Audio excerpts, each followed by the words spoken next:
The following is part of the Emmy Award-winning series, The Connecticut Experience, a collaboration of the Connecticut Humanities Council and Connecticut Public Television. Puerto Rican Passages explores the rich history and culture of Connecticut's Puerto Rican community. The production of Puerto Rican Passages and its related public programming have been made possible in part by grants from the Community Foundation for Greater New Haven, Hartford Foundation for Public Giving, Greater Bridgeport Area Foundation, and Fundación Puertorriqueña de las Humanidades.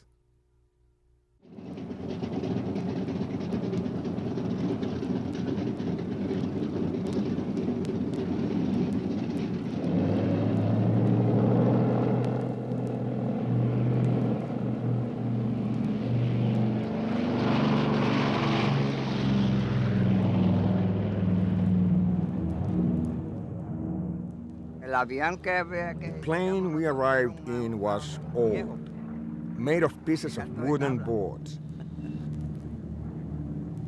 It was raining so hard.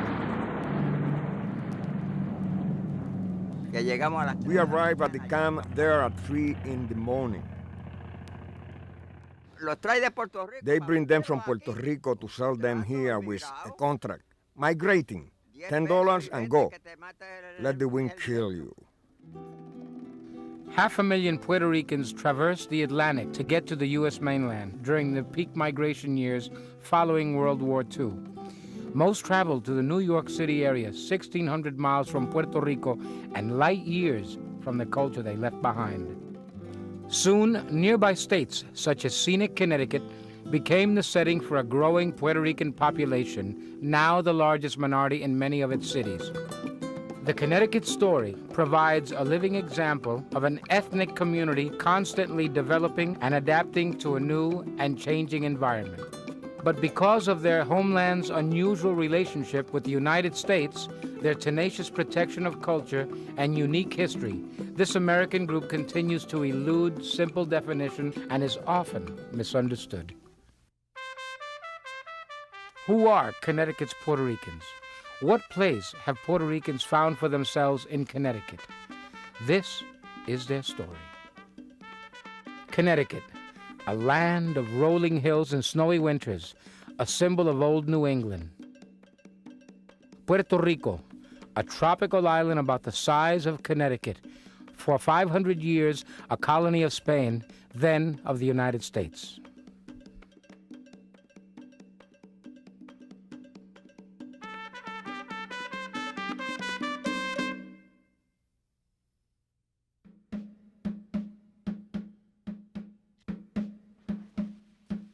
Puerto Rico was originally inhabited by the Arcade Indians who lived here about 4,000 years ago, but later, about 2,000 years ago, the Arawak Indians from South America arrived to the islands. The Indians were really exterminated less than 100 years after the Spanish conquest. Christopher Columbus had already arrived here in Puerto Rico the 19th of November of 1493. The Aboriginal population disappeared very rapidly, not only because of the war against the Spaniards trying to obtain their freedom, but also because of the diseases that the Europeans brought with them. The indigenous people were known as Taino, and they called their island Borinquen. They mixed with the Spaniards and African slaves. The Spanish permitted racial mixture. After all, their lineage was made up of Celts, Iberians, Moors, Jews, and others. The Taino, Africans, and Spanish peasant farmers on Borinquen, known as Jivaros, all became Borinqueños, part of the island's cultural fabric. Puerto Rico's strategic location was important to the Spanish Empire, but in the early 1800s, it was agriculture that provided the economy. Cash crops such as sugar and coffee promoted economic relations and established trade routes between Puerto Rico and the United States.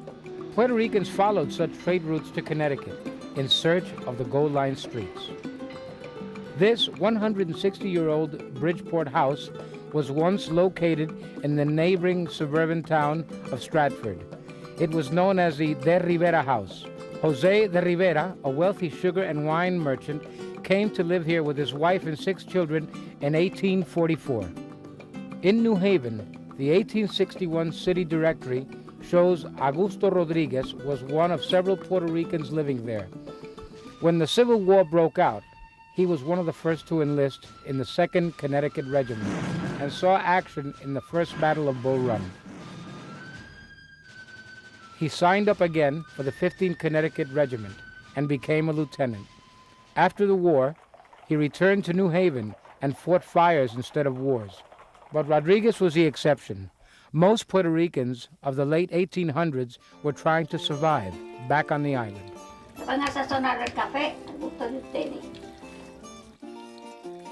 101-year-old Maria Morales of New Haven still prepares Puerto Rican coffee the way she learned in the 1890s when the Spanish ruled Puerto Rico. ¿Cuándo naciste? Eso es lo que yo no sé. While some memories may be as cloudy as her coffee, she hasn't forgotten how she lived on the island. Vivíamos en una casa hecha de mano. We lived in a house made by hand from native wood. And how happy we lived. We grew rice, corn, beans. Well, what we ate was what one cultivated. The Spanish? Well, some Spanish were bad.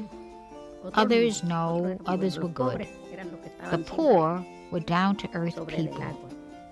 In 1898, because of the Spanish-American War, United States invaded Puerto Rico and took Puerto Rico as a colony. At that time, we were in peace. We were celebrating the autonomy that had been granted by Spain. We were not at war, as it was Cuba, but nevertheless, since that moment, Puerto Rico became a territory, a colony of the United States. We were shouting and singing because we were free.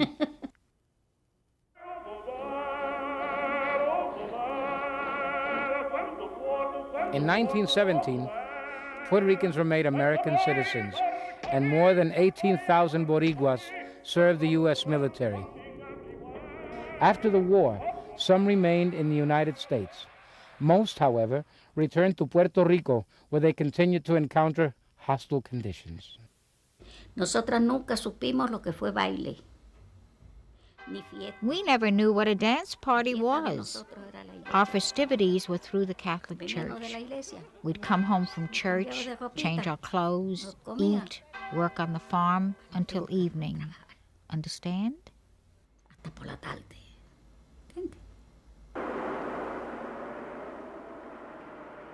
Hurricanes ravaged an already devastated island.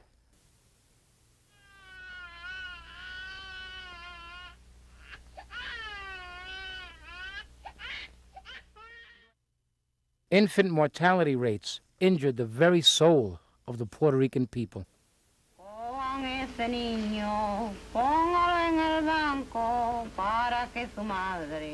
tenga algún descanso.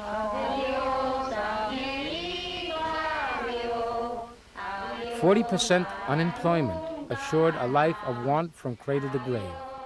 Simply staying alive became a challenge. Furthermore, peasant farmers and large landowners who once owned 93% of the land growing American after-dinner treats, such as sugar, coffee, and tobacco, were replaced by major corporations. This was the heyday of United States investments and American colonialism.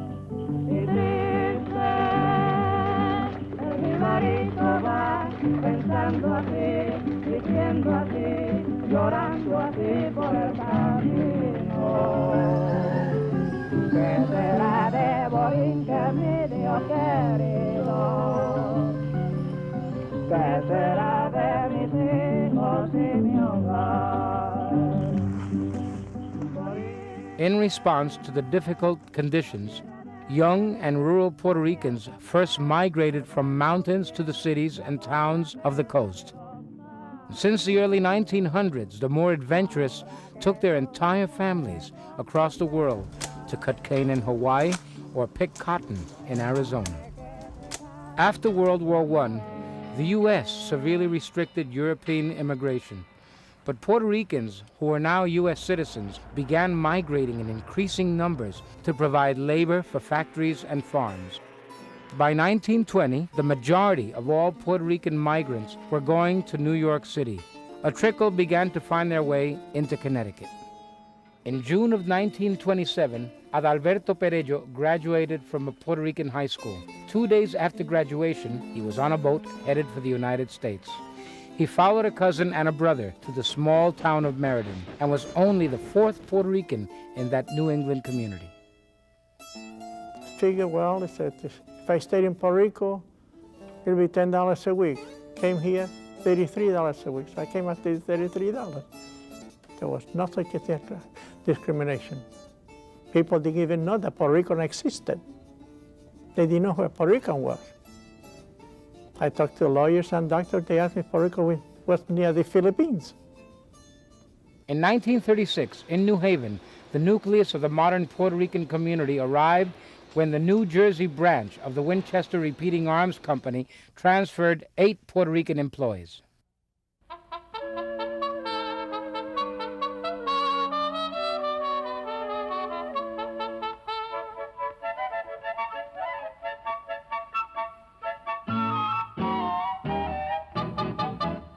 Vengo a decirle adiós a los muchachos,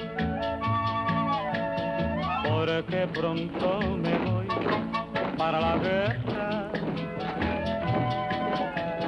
que aunque vaya a pelear en otra tierra, voy a salvar mi derecho, mi patria y mi fe. During World War II, Puerto Ricans played a major part in both the armed services and war-related work. They were recruited to work in places such as Electric Boat in New London and Remington Arms in Bridgeport. They were the latest of many ethnic groups to find work in Connecticut's industrial economy. Newspapers often treated Puerto Ricans as a curiosity. The Bridgeport Post, 1947. They're a clannish, gregarious people who, as a rule, stay away from the Employment Bureau. They're independent people who get jobs through word of mouth. El negrito bonito no encuentra trabajo, está atolondrado, se siente muy bajo. Un tipo muy listo le dice al bonito que allá en Nueva York todo es mejor, no se pica caña. A lot of the people in Puerto Rico by the 1930s had been growing in their discontent with the domination that the sugar interests had in the Puerto Rican economy. Puerto Ricans saw themselves as dependent on the worst kind of work, sugarcane cutting. Manufacturing jobs, modern jobs in cities became the attractive feature of the new economic model. So that both in terms of the political aspect and the economic aspect for the people of Puerto Rico, agriculture in the more traditional way as it was defined had been something of the past. The new economic model was a U.S. program called Operation Bootstrap, which industrialized the island by offering companies tax exemptions and access to American markets. In the late 40s and 50s and 60s, Operation Bootstrap was established by Governor Muñoz Marin in order to fight the first problem of Puerto Rico, that was unemployment, and many factories were established in the islands in order to raise the standards of living of the Puerto Rican. But the government planners identified one factor that for them contributed to the issue of poverty as they saw it. That is what they define as population surplus. The Puerto Rican population had grown from about 1 million people at the beginning of the century to more than 2 million half a century later. So the attacking the issue of population growth was essential. No matter how many factories were brought to Puerto Rico, they said, we will still have unemployment. So how do we attack this? First, by encouraging Puerto Rican migration to the United States. Also, because of the end of the Second World War, there was a lot of opportunities in the United States of work, and many of the people in Puerto Rico that were unemployed and that used to live in the countryside went to the United States to find better employment there than here in Puerto Rico.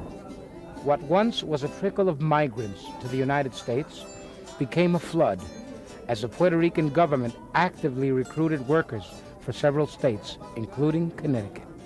The Department of Labor in Puerto Rico would go around in sound trucks, encouraging people to meet at a specific place, and then would literally send them, often the next day, to Bradley or to LaGuardia or to Logan airports, where they would be picked up by somebody representing the Department of Labor in that specific state, and would bring them to the farms. The Shade Tobacco Growers Association was looking for Puerto Ricans who were strong, healthy, and willing to work on arrival. Thousands of laborers were housed in northern Connecticut and Massachusetts camps. Many of the men left extended families to come and do back-breaking work in apple orchards and tobacco farms. Workers often learned that contracts might say one thing, but the reality was quite different. They didn't have no privacy in the camps. Especially people have to live above the other, and they didn't have no separate door so they can have the privacy there or whatever. And also inside of the bath system, they don't was completely in a hurt condition. It was terrible. At lunchtime, people used to, some people used to get sick. Or they have that kind of small kind of sardine, slab of bread, and an orange. I just came from Puerto Rico to here was 75 cents an hour.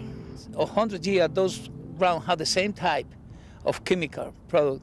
That's why you saw a lot of people, especially poor people, with skin cancer. According to files in the Puerto Rican archives in San Juan, many of the recruited were misunderstood, labeled as dummies, and shipped to farms across the country. Among the recruits was Artemio Borges Lopez, Contract C-5886 of San Lorenzo, who arrived at Camp Bradley, Connecticut in 1954. In his letters to the Department of Labor, Lopez wrote, I suffer from ulcers and I feel a lot of pain all over my body, and I have an itch that's destroying me. When I go to the bathroom, my body drains blood, and I'm without a penny to return to Puerto Rico. I don't want to die here, and I have 9 orphan children and a second wife who I can't send any money to. So please do something for me because my company does nothing to help. We came to Connecticut because my father was hired as a chaplain for the migrant workers. My dad would take all of us to the, when he went to the camps, he would take the whole family, the 5 of us, because the men were so lonely and those camps were so barren. They were awful, you know.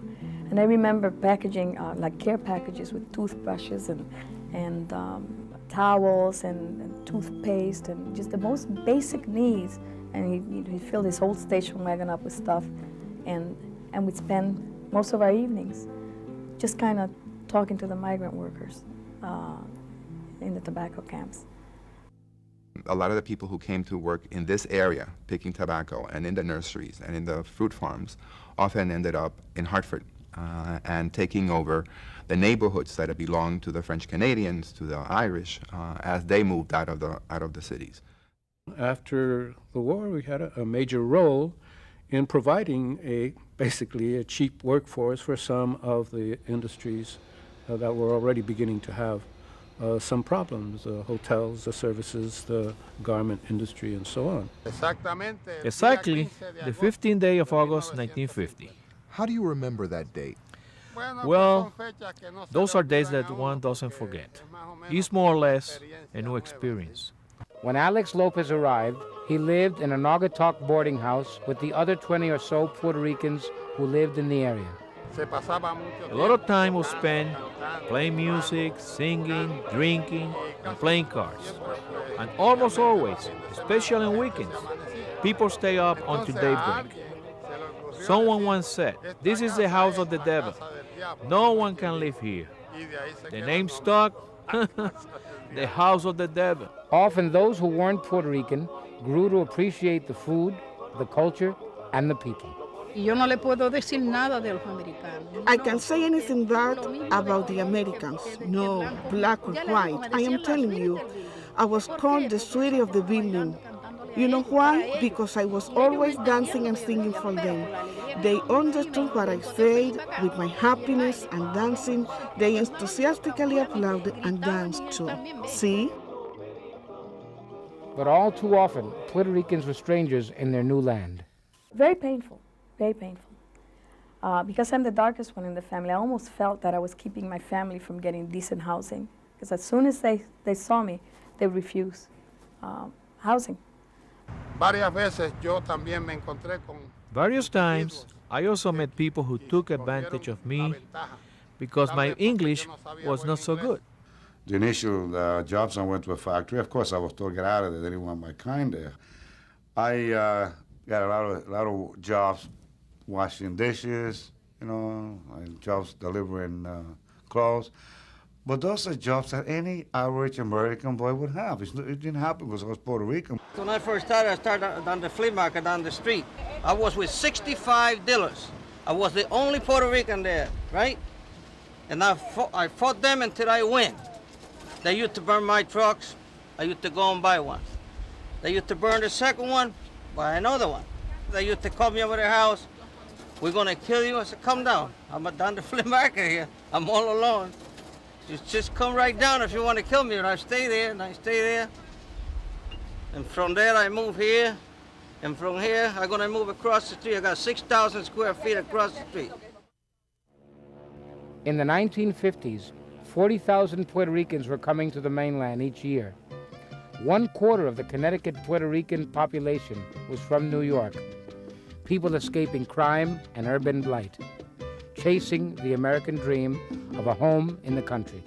Yo tengo ya la casita que tanto te prometí, tan llena de margaritas para ti, para ti. Será un idilio de amores, será una cosa ideal. Y entre romances y flores formaremos nuestro hogar. Ahora seremos felices, ahora podremos cantar aquella canción que dice así, con su ritmo tropical.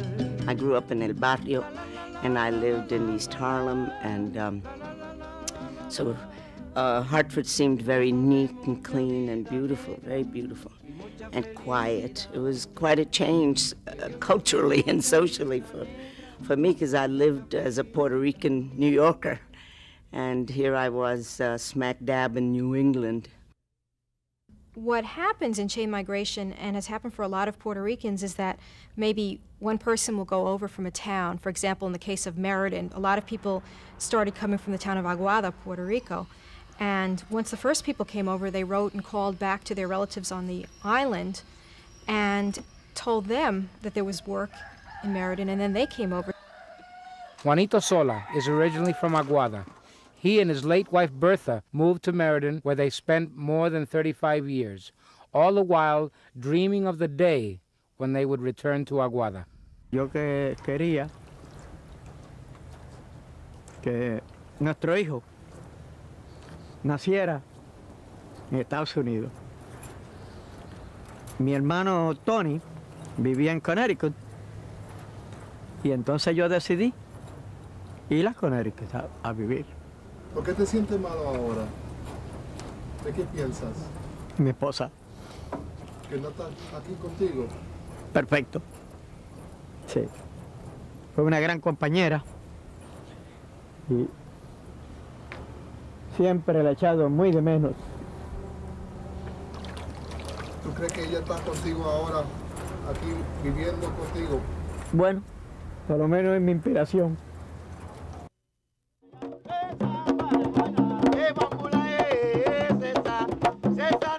Just as Aguada, Puerto Rico and Meriden, Connecticut are linked, so are Loíza and the city of New Haven. In the tradition of their ancestors, every year, residents of New Haven link the old and new communities with the Festival of St. James, using African-rooted bomba music to celebrate their religious and racial heritage. As soon as they've gotten here and they found that they didn't have the kind of religious or commercial services that they were used to, they recreated them. They established stores which became not only places to buy tropical fruits and vegetables, but also informal travel agencies and brokers and interpreters and job placement agencies and so forth. When I realized the bad situation, I left my studies and began to work for political, social, and civic causes. My mother started visiting me. She stayed in New York City, and she wanted to make pasteles. Do you know about pasteles? We have to have them for Christmas. And she says, where am I going to get bananas for pasteles? And I said, well, you might get some green ones at the regional market, because I don't think there are any Puerto Ricans here. And I went to the regional market, and they said, green bananas? Good heavens, no one eats green bananas. But it wasn't long before I saw on the corner of Willis and Main a station wagon. And it was filled with green bananas and yautía, ñame. And I said, there are Puerto Ricans here. Puerto Rican social clubs, softball leagues, and traditional festivals to preserve culture became a part of the Connecticut landscape. Puerto Ricans worked in Guilford foundries, toiled in Meriden silver industry, sweat in the brass mills of Waterbury, produced tools in New Britain's factories, and labored in Willimantic's textile mills. American Thread was the largest producer of thread in the world. They would send agents down and hand out handbills and put advertisements out, go to employment offices in Puerto Rico. That was one method of securing workers. Another method was to work through families and through churches. The Puerto Rican population that came here, the women would come into the mill and would be trained by other Puerto Rican women who were already in the mill or Puerto Rican men. Their contribution is the en masse work of this labor force that created the product that really clothed America. In Meriden, steady jobs at local factories such as the International Silver Company provided an economic base for a model community. Meriden boasted the first elected Puerto Rican city council member. Adalberto Perello of Meriden was the state's first known Puerto Rican policeman, lieutenant, and captain. Also, Meriden started one of the first local Latin American organizations. The majority of the people were coming from one hometown. And they were very prosperous in accomplishing many of those tasks that we were accomplished. And secondly, of course, our participation in the local government and the availability of jobs and the community's acceptance. Those factors were very influential in the degree of progress that we had accomplished during all those years. Meriden Puerto Ricans first developed a sense of community at St. Rose Church. But in other cities and towns, Puerto Ricans had problems worshiping. Some Catholic churches refused to accept them, and others allowed them only into their basements. Father John Blackhall of St. Cecilia's Church in Waterbury says that at first, Puerto Rican Catholics had no place they could call home. All I could think of was the scripture text of, sheep without a pastor. The role of the church in the life of the people was very, very obvious, and there was that need. By 1957, Waterbury Puerto Ricans had established Spanish-language masses. In many cities, Pentecostal and other Protestant churches also became community centers for religious and social activities. Puerto Rican women would play a major role in community building. Not only was the Puerto Rican woman contributing to her family economically, but she was still the primary provider of nurturing for the children and raising of the children, and primary provider of the cultural things that needed to be preserved in the family. I have a great mom, People have to understand that poverty does not make mama less. In so many cases, it makes her more. Mothers from a poor environment seem to be extremely protective of their children, and our women are very much that way. So my mom was very protective of me. She was very strict. So I went to school. Maria Sanchez, store owner and Hartford leader, later became the area's first Latino state representative. She was one of the founders of a 1964 beauty contest and procession, which would later become the Puerto Rican Parade. The sounds of a successful developing Puerto Rican community could be heard back on the island. In 1966, it was loud enough to draw a newly married 14-year-old barely out of grammar school. Como yo era una niña, tenía un cuerpo de niña, aunque estaba casada, pero tenía un cuerpo de niña todavía. Since I had a little girl's body, even though I was married, I made up my face with a lot of makeup, put on some very high-heel shoes, and I went to town to find a job. It was quite funny. I looked funny because it was hard to walk in those high heels. Thank God I found work.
I would say in Spanish, maybe que sobramos en todas partes.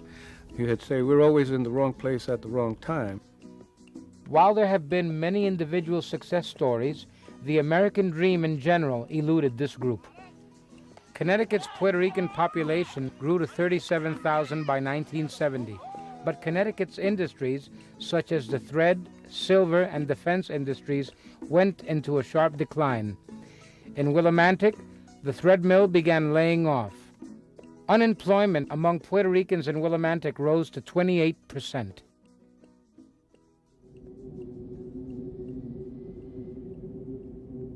Alex Lopez worked at Scoville in Waterbury for 34 years before it closed down.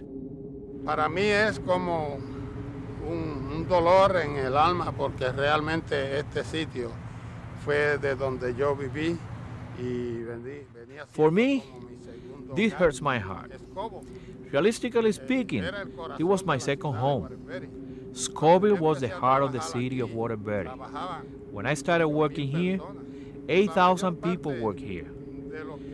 Those who suffer the most among minorities were the Puerto Ricans.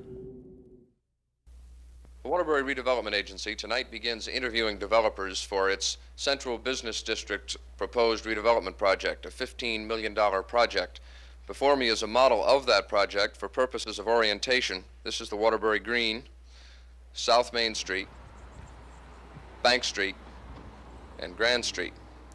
Urban renewal bulldozed many of the low-rent inner-city neighborhoods where Puerto Rican communities were developing. Some believed the motivation was not just land development, but also fear of growing Puerto Rican political power. Motor City came and they started working on the community, and they started breaking down the buildings and paying the people who live there, giving them money to get out. As our numbers grew and the jobs became scarcer, animosity towards the Puerto Rican community began to build. And when that animosity translated to discrimination and denial of rights that we have as citizens, the need for militancy then grew. The Young Lords was a militant Puerto Rican organization that sought to organize our community to defend our democratic rights within the United States, and also to fight for Puerto Rican independence. We organized the first free breakfast program in the city of Bridgeport for our kids. We also did some lead testing, and we headed a number of rent strikes. At the time, that was a big issue. There were no laws that protected tenants, and landlords were throwing people out on the street indiscriminately. Come on, baby, light my fire. Try to set the night on fire. The time for hesitation's through. There's no time to wallow in the mire. Darling, we could only lose. In the Connecticut River Valley, farm workers were demanding better pay and better working conditions. Eventually, the workers organized and brought attention to the problems.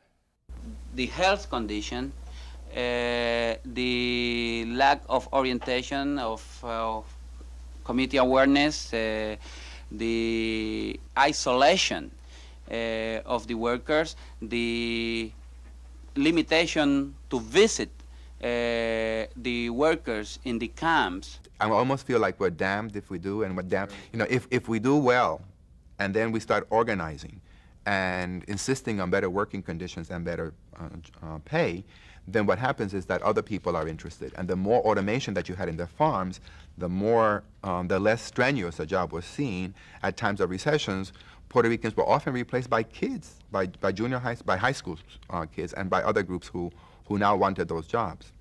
The contract workers program shrank dramatically in years to come, and companies moved operations to countries such as Brazil.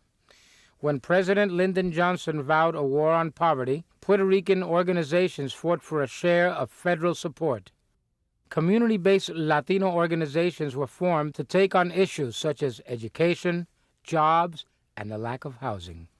I think it will be a disaster, a catastrophe here in our community, really, because,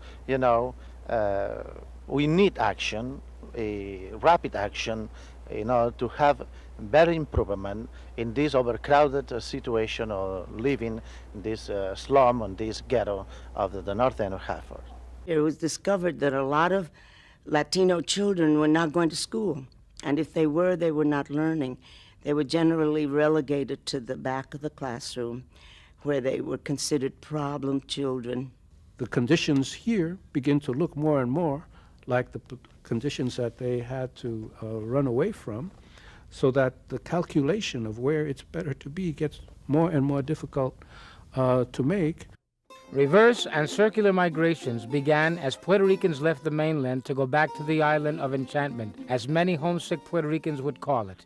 And I think the reason that they did that is that you can only take so much rejection here, and you can always get on the plane, put the hang-ups in a 50-cent locker, get down to some one clear hang-ups, go back to the States, go back, pick up the hang-ups again, and come back into the system. But for some, going back was a fulfillment of a dream.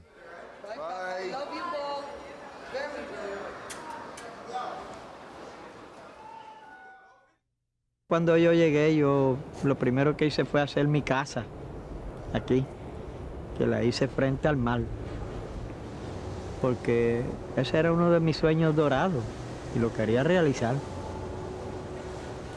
Y luego compré la finca y tengo 2 o 3 personas trabajando en la finca, la hemos cercado y poco a poco estamos comprando reses.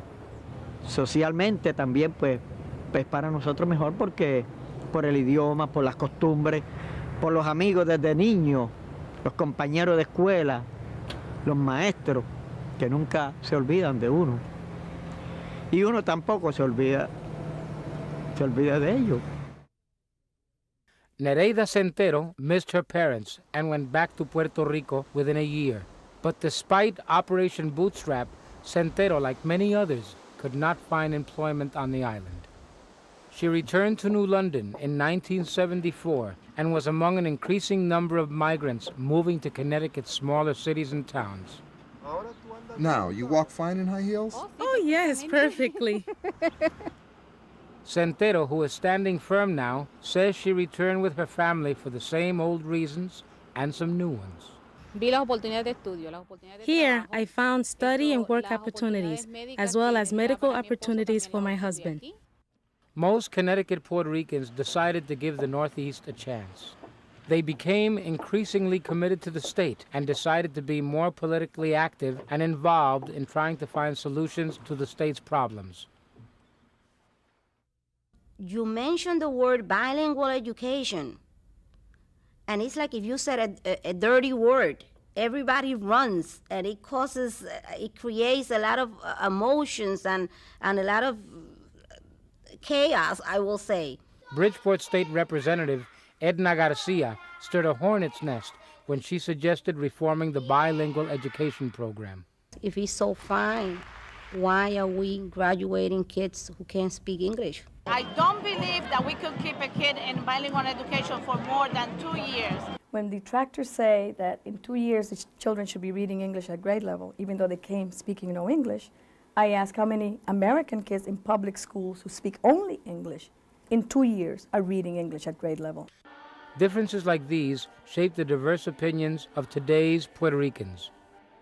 One of the more heated debates in this community concerns bilingual education, a special transitional curriculum for non-English speaking students. But according to some, the debate has more far-reaching ramifications regarding Puerto Rican culture. We need to emphasize in our youngsters that we come from an island, that we have our own traditions and culture, and it's very important for us to keep those values alive in order for them to know where they're going and who are they.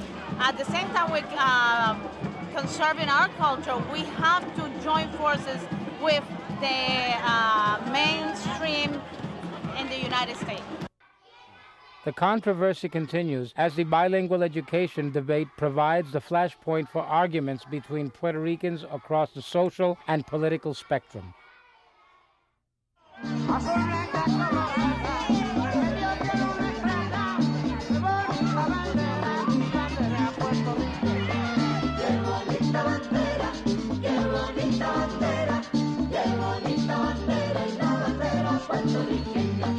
On July 25th, 1952, Puerto Rico went from being a United States possession to a Commonwealth, or as Governor Luis Muñoz Marín called it, a new kind of statehood. It allowed for local self-government and stipulated permanent U.S. citizenship for all Puerto Ricans. It does not, however, give Puerto Ricans voting representation in Congress, the right to vote for a president, or say in foreign affairs. Puerto Rican loyalties remain a source of conflict. While some swear allegiance to the nation of Puerto Rico, others have given their lives for old glory. From World War I to the famous 65th Regiment, which received recognition by serving heroically in the Korean conflict, Puerto Ricans have made the ultimate sacrifice. In that war, Puerto Ricans had the highest ratio of casualties. The tradition of service continued in Vietnam, Persian Gulf, and other recent conflicts. Yo vivo tan orgulloso de la nación americana que si tengo que volver otra vez a la guerra. I live so proud of the USA that if I have to go back again to fight, I'll go back free. If you give me, I should give back. The USA has been so good to us that today we can't complain. We went to the front without fear. We went knowing we may never return. But since the first battles between the Spanish and the Taínos, there have also been Puerto Ricans who have resisted outside governance. Independentistas today still admire Pedro Alviso Campos, who fought against American colonial rule from the 1930s to the 50s. Alviso Campos was arrested for conspiring to overtake the government. In Washington, D.C., ruthless, fanatic violence erupted in the halls of Congress. 3 men and a woman believed to be members of the Puerto Rican nationalist gang that in November 1950 attempted the assassination of President Truman opened fire from the visitors' gallery of the House of Representatives. 5 congressmen were hit. To Irving Forrest, Rafael Miranda, Mrs. Lolita Lebron, Andre Cordero, the gun wielders, and to their accomplices goes the evil distinction of having perpetrated a criminal outrage almost unique in America's history. While most independentista activity is nonviolent political organizing, a dramatic episode in Connecticut grabbed headlines in 1983. Security guard Victor Herena allegedly took part in a $7.1 million armed robbery.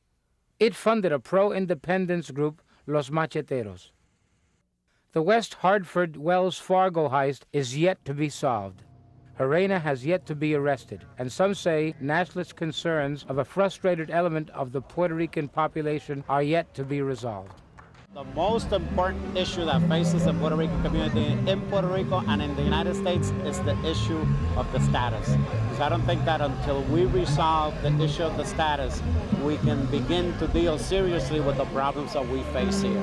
I think that's true because the colonial politics always get in the middle of dealing, for example, with economic problems, social problems in the island, and political strife. The nation of Puerto Rico, like every other nation, has the right to self-determination, and self-determination as defined by the United Nations can only mean independence. Independence is an issue of politics and economics.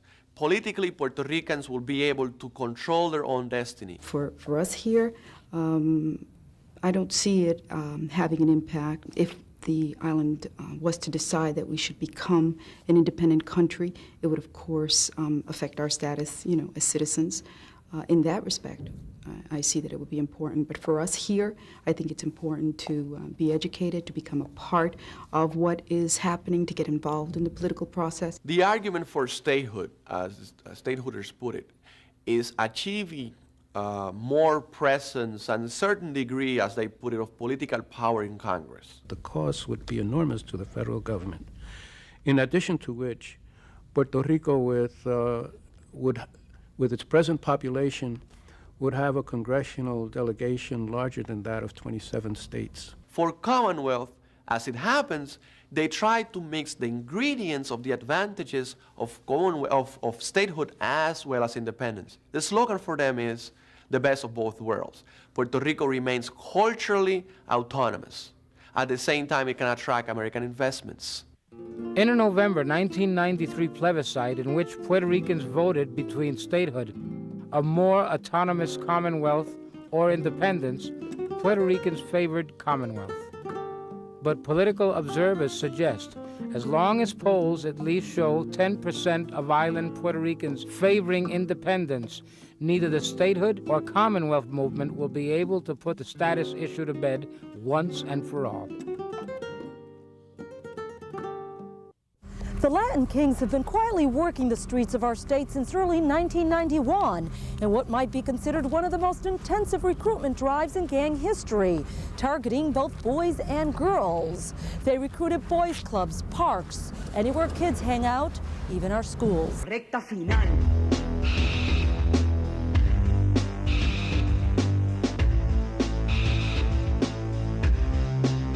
Abro los ojos, me levanto, leo el vocero. De la paz es cero, crímenes, violaciones, mucha malicia, y no me entero de la buena noticia, la culpa es de... The lack of opportunities in Connecticut has given birth to increasing social problems such as drug and gang-related violence, often involving the Puerto Rican community. I've had to go to each classroom and talk about how to avoid a rapist. Many of them have heard gunfire all night long. They live in fear and in pain.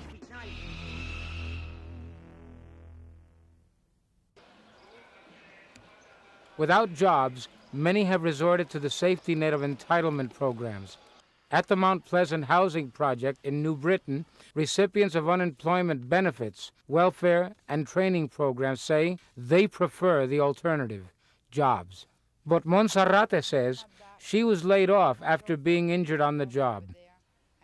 Gladys Navedo recently received a diploma to compete in what she learned was an exclusive man's world, auto mechanics. And Teresa Cardona says welfare is a matter of survival. You came from Puerto Rico looking for a better place to live. You want to go to college, you want something better for yourself and for your kid. But right here, right now, there are no jobs. The economy is not good. So we have to depend on welfare, otherwise we'll go starving. They look at you if you are Hispanic, they look at you if you are black, or they look at you if you are a woman. There's a lot of, prejudice too. I don't want to be in welfare. I want to get out. I just need a chance. Ahora la mayoría de los puertorriqueños que están viniendo a los Estados Unidos buscando un mejor futuro porque se han preparado y no están bien pagos en su país. Nowadays, the majority of the Puerto Ricans coming to the United States are looking for a better job and come prepared. They weren't well paid in their country, or they couldn't take advantage of what they studied and worked for. And here, there are jobs. I've always dreamed of having my own home where my girls can feel safe. and I want to secure their future. A growing number of Puerto Ricans believe securing the future will depend on their ability to put down roots. But detractors assert Puerto Ricans have not committed themselves, failing to develop a strong voting bloc. It is an interesting dilemma because in Puerto Rico, voting has often been called the national sport, okay? So nobody misses an election. I think about my grandmother. On that day, I think she's 90 or something, and she'll never miss an election. I think a lot has got to do with the fact that people are so disfranchised and so apart from the political system that people don't see an answer through their political leaders. And oftentimes people have been just completely swindled by their own political leaders. Nevertheless, Puerto Ricans continue to try and make a place for themselves in Connecticut. They boast about having a federal judge, Jose Cabranes, who was twice recommended for a seat on the Supreme Court. They talk about having the largest elected Puerto Rican state representation, except for New York. Ultimately, it's political power that many believe will help bring solutions to the community's social problems. The Puerto Rican community in the United States will grow and continue to grow so that by early in the next century, there will be more Puerto Ricans living on the mainland than on the island. And that's an important factor. The implications for that are politically, there will be increasing representation. I see it as a challenge for the Puerto Rican community. A challenge to deal with the strength that it could generate with its increasing numbers and its increasing concentration in what we might label middle-sized cities, like Hartford here in Connecticut. It is incumbent upon those of us that are in leadership positions to make sure that we advocate for programs to provide stability to people here. And if you provide a good job, you provide a Puerto Rican family with home ownership opportunities, it is my experience that they stay here and they become an integral part of the Puerto Rican community here in Connecticut. Through history, people that have endured certain pains usually come out stronger. Cardona organized her neighbors into a block watch to fight drug dealers. Right now, if you look behind 10 years, this is better now. Yes, sir. Because we don't got the drugs, we don't got the shooting, the burning cars, stolen car. We don't have it right now, not as much as we have it 10 years ago. So we all together, we make a difference. But sometimes making a difference and becoming a success in the U.S. has its price. John Soto operates Magnet Industries, a multi-million-dollar company which services the defense industry and employs many Puerto Ricans. I see many people that's successful, they shut the world out. And they do not, they enjoy their material things, but they give up a lot of the spiritual values. And this is something has always been a problem with me. I have never set out just simply to make money.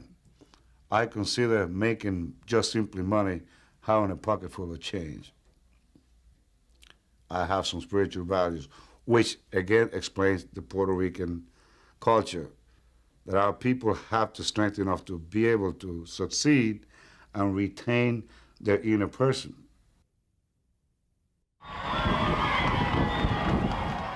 Maria Sanchez's humble beauty pageant of yesteryear today continues as an event where all Puerto Ricans gather to commemorate their achievements as a people. I feel that I have a strong history behind my birth, that I have a strong culture. We have some great music, some great talent. We have people with a lot of sensitivities to our fellow man. It's a small island, people live closer together. Because you live in that environment, people become more humanized.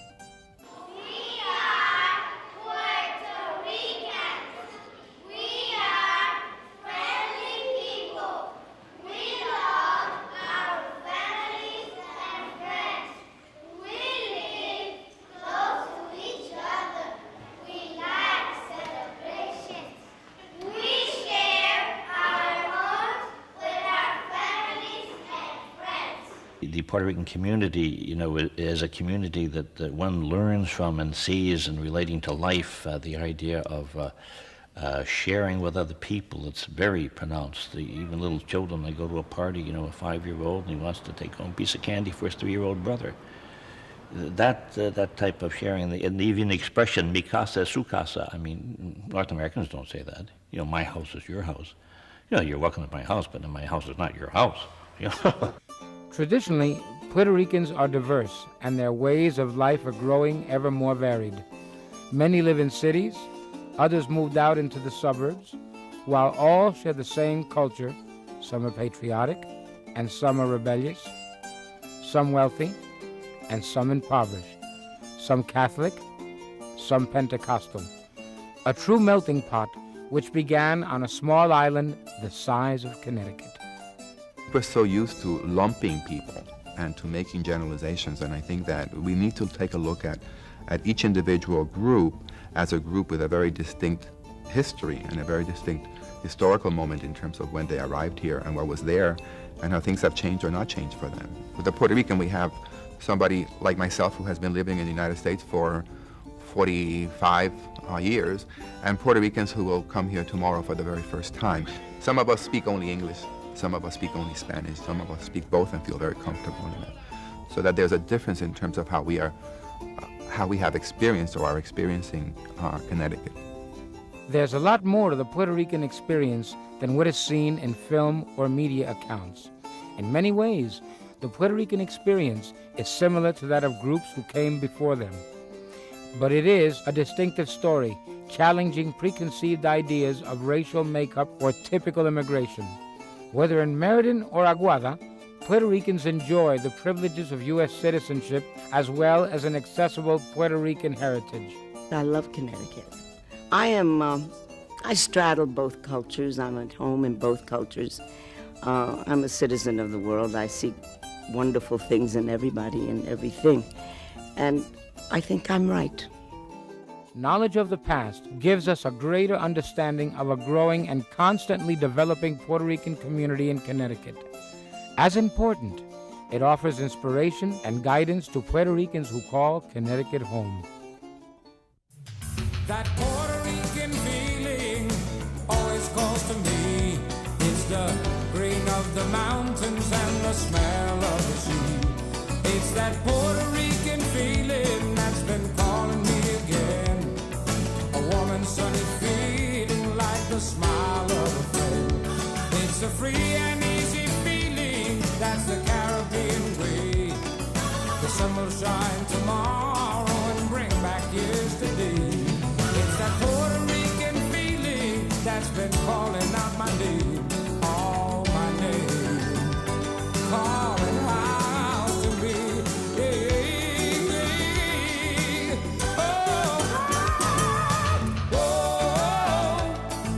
Let the music take you. Let it take you down. Let my music take you. Let it take you there. It's that Puerto Rican feeling that's been calling me again.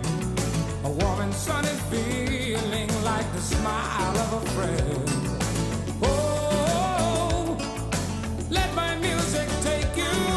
Yeah, let it take you there. Let it take you there. It's a free and easy feeling. That's the Caribbean way. The sun will shine tomorrow and bring back yesterday. It's that Puerto Rican feeling that's been calling out my name, all my name, calling out to me. I miss my island by the sea.